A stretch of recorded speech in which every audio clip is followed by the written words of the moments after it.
In today's video, I'm going to teach you how to connect Redis to N8n in just 5 minutes. Setting up this connection allows your workflows to interact seamlessly with Redis, making your automation tasks more powerful and efficient. So let's dive in and get everything set up quickly and easily. First, you'll need to log into your N8n account. This is your starting point for accessing all the amazing automation features N8n offers.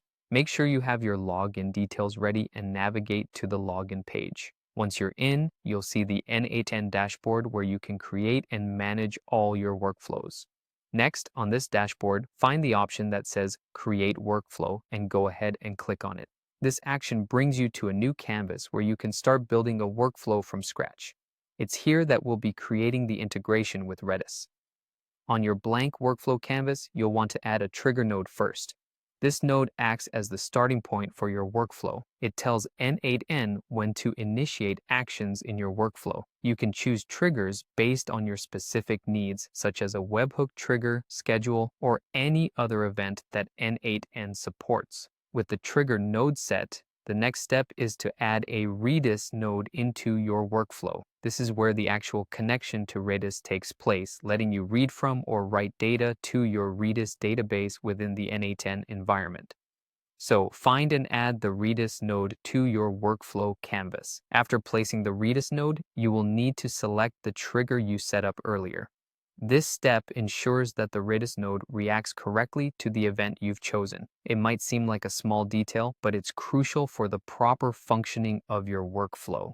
Now it's time to set up your Redis credentials. To do this, look for the Credentials section on the right side of the screen. Click on Create New Credential. Here, you'll be prompted to enter specific connection details for your Redis database.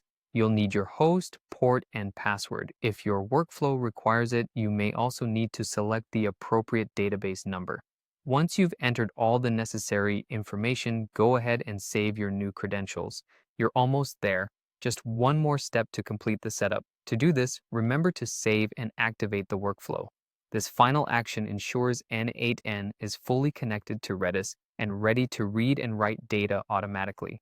And there you have it. You've successfully connected Redis to N8n, opening up a world of automated possibilities for handling your data.